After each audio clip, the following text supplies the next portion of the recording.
সম্মানিত ফলোয়ার ভাইরা, আজকে আপনাদের সামনে যাকে খুঁজছেন আপনারা অদ্যবধি আপনারা অনেক কমেন্ট করে জানাচ্ছেন যে নার্গিস উদাসী কি বেঁচে আছে নাকি মরে গেছে।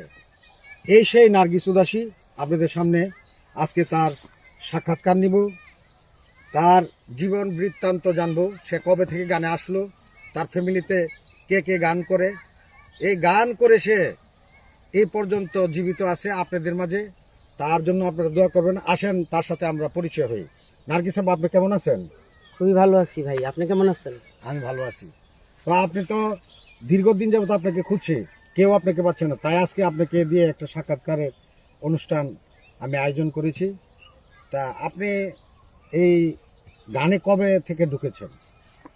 গানে আসলে সনটা তো আমার মনে নাই, তবে আমার একটা জিনিস খেয়াল আছে, আমি 7 বছর বয়সের থেকে আমি গান বাজনার মধ্যে।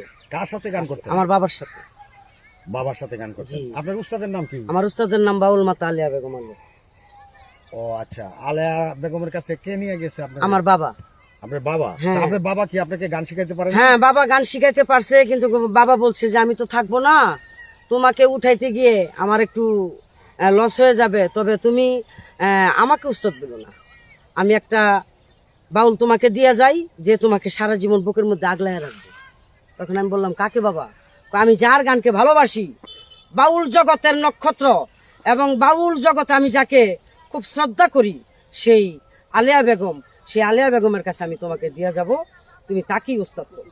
তা আলেয়া বেগম ছিল তখন, তো আরো তো উস্তাদ ছিল। হ্যাঁ, অনেক শিল্পী তা ছিল। আলেয়া বেগমকে কেন? এখন আলিয়া বেগমের মাধ্যমে কিছু স্বভাব চরিত্র